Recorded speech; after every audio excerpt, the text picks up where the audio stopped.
प्रियंका जी, आपने सुनी दो बातें कि इस नाम बदलने के पीछे के दलील और साथ ही साथ नई योजना लाने के पीछे के दलील। दलील तो ठोस दिख रही है, फिर आपत्ति किस बात की लेकर है? देखिए लक्ष्मण जी, सबसे पहले मैं तो ये कहूँगी कि राम के नाम पर इन्होंने गरीबों का रोज़गार भी जप लिया है।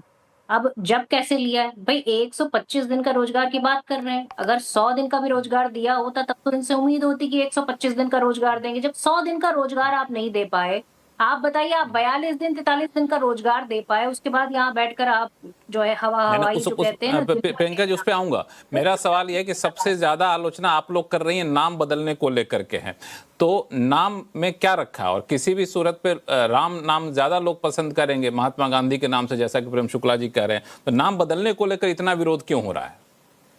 लक्ष्मण जी, अगर नाम बदलने में कुछ नहीं रखा तो आप भी अपना नाम नरेंद्र मोदी रख लीजिए, क्यों नहीं रख लेते हैं आप? जो कोई दिक्कत ही नहीं है तो आप भी बदल लीजिए। यहाँ बैठे प्रेम शुक्ला जी और ये जितने भी हर्षवर्धन जी हैं, सब अपना नाम बदल लें।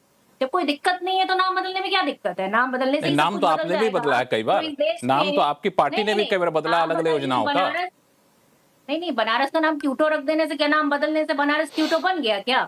मैं सवाल तो ये पूछा जाएगा कि नाम बदलने से आप क्या बदल देंगे? किसी की किस्मत बदल देंगे? उस गरीब इंसान की किस्मत बदल देंगे जिसके पास रोजगार का ऑप्शन था, उसके पास हक था रोजगार मांगने का, आपने उसका हक छीन लिया। आपने उसको गारंटी देने की जगह आपने कहा कि अब हम बताएंगे आप कहाँ काम करेंगे, कब काम करेंगे, किसके अंडर में काम करेंगे। ये है असलियत आपकी, आप बताएंगे। आप ठेके पे मजदूर अपने अडानी जैसे मित्रों को प्रोवाइड करेंगे। हकीकत ये है आपकी। अब आप मजदूर के पास चॉइस नहीं रह गई है कि मजदूर कहाँ काम करेगा, अपने खेत में काम करेगा, किसके खेत में काम करेगा, किस फैक्ट्री में काम करेगा, आपके पास अब ऑप्शन नहीं रहा।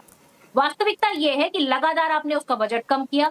23% बजट आपने अपनी सरकार में कम किया, और इतना ही अच्छा था, अगर भगवान राम का ही नाम रखना था तो 10 साल पहले रख देते, लोगों की जिंदगी बदल देते। 10 साल से आपने क्यों नहीं बदला नाम? तब आपको आपत्ति नहीं थी बापू के नाम से, तब आपको आपत्ति नहीं थी महात्मा गांधी जी के नाम से, जब आप 2014 में ये बात कह चुके हैं कि ये विफलताओं का मकबरा बनाएंगे आप, तो फिर आपने क्यों नहीं इस स्कीम को बंद किया, क्यों चलने दिया? और आज आपको कहना पड़ रहा है कि आपने गरीबी दूर की इससे, क्योंकि आपने इसके सिवा गरीबों को कुछ नहीं दिया। वही मनरेगा जिसने कोरोना के टाइम में लोगों को जीवन दान दिया है, जो ग्रामीण जनता थी वो इसी के सहारे अपना जीवन चला पाई। ऐसी योजनाओं को वो सिर्फ ये क्रिटिसाइज कर सकते हैं। ऐसी किसी एक योजना का नाम बता दें, ये जो प्रेम शुक्ला जी बैठे हैं, किसी एक योजना का नाम बता दें जिसके तहत किसी गरीब को रोजगार का हक मिला हो। नहीं बता पाएंगे, क्योंकि इनका काम है रोजगार जपना, रोजगार हड़पना। ये रोजगार के देने वाले लोग नहीं है।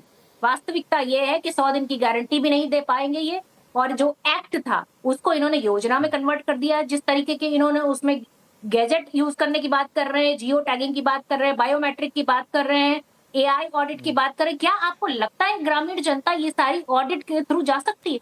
जिसका पूरा हक ग्राम पंचायत को होता था, लोकल लोगों को होता था, उसको उठाकर इन्होंने पूरा सेंट्रलाइज करने की कोशिश की। अब केंद्र सरकार डिसाइड करेगी, राज्य सरकार के ऊपर इन्होंने बोझ बढ़ा दिया। अब ये बताइए, राज्य सरकार के पास क्या इतना फंड ऑलरेडी मौजूद है? आप किस किस योजना के तहत उसको ये दो राज्य मुद्दे आपने सरकारों को काफी योजना डाली? अहम उठाया, इसमें प्रेम शुक्ला जी इससे मैं जवाब लूंगा, लेकिन स्वयं प्रकाश पुरोहित, हर्षवर्धन जी और आशुतोष जी हमारे साथ शो में, उनको पहले शो में जोड़ लेता हूं, फिर बाकी इस पे मुद्दा, इसका जवाब लूंगा प्रेम शुक्ला जी से।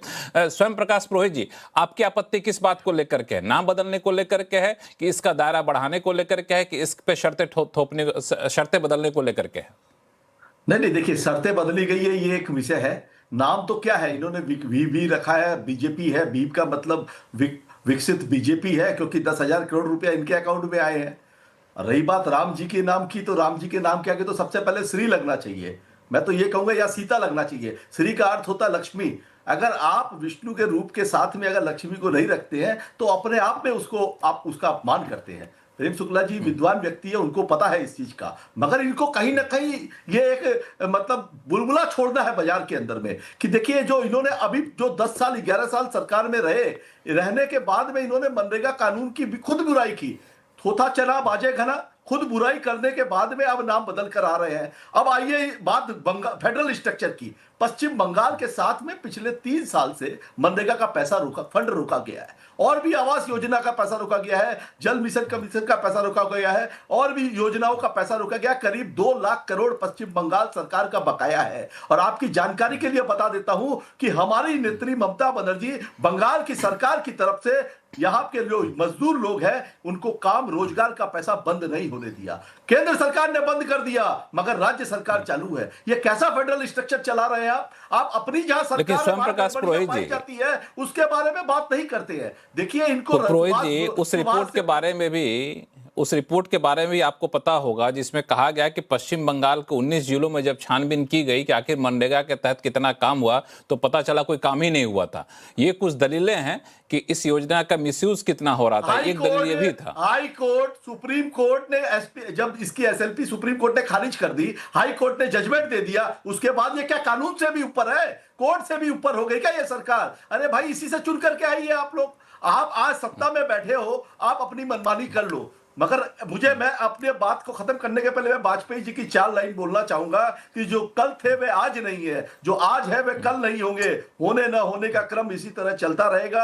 हम हैं, हम रहेंगे, ये भ्रम भी सदा पलता रहेगा। तो ये बात इनको समझ में आ जानी चाहिए कि आप आजीवन नहीं रहेंगे और आपकी सत्ता सब समय नहीं रहेगी। जिस तरह अभी 240 में आ गए हैं ना, आने वाले समय में आपकी विदाई तय है। तो आप कितने ही नाम बदलते रहिए, आने वाली सरकार देखिए, नाम बदलना नीतिगत ठीक नहीं है।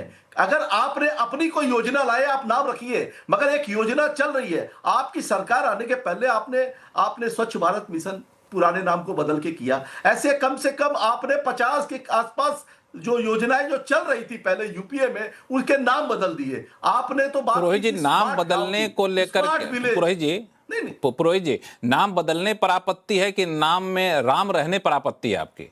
नहीं, राम से किसको आपत्ति हो सकती है? हम तो है, राम से हम है।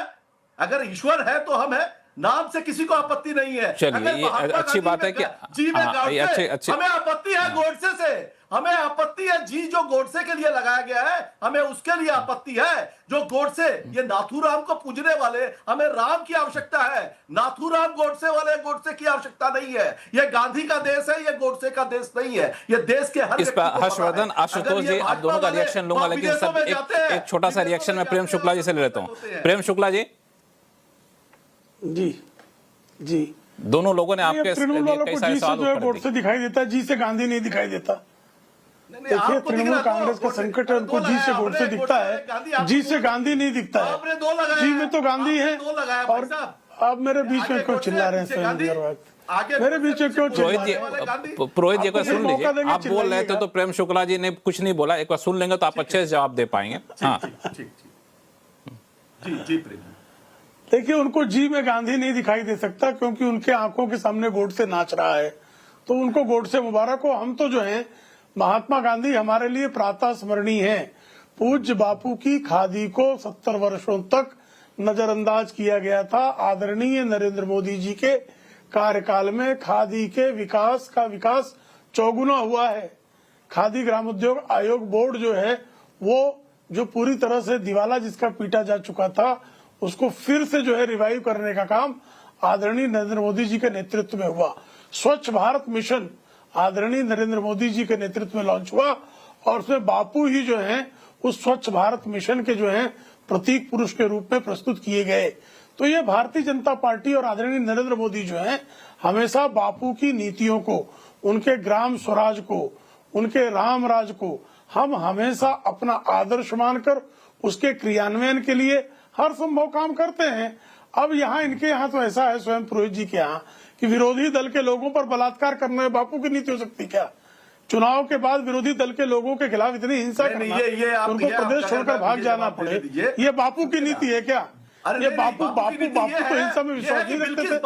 बापू तो अहिंसा के पुजारी थे, लेकिन आप तो हिंसक जो है, फिर आप बीच में बोलने लगे। फिर देखिए ये भी बापू की नीति नहीं है, हमें बलात्कार दे रहे हैं, ये बापू की नीति नहीं है। गुजरात की धरती पे जिस तरह से आप चीख चिल्ला रहे हैं, बापू की नीति नहीं है, बलात्कारियों को बापू की नीति नहीं है। आप लोगों ने किया है।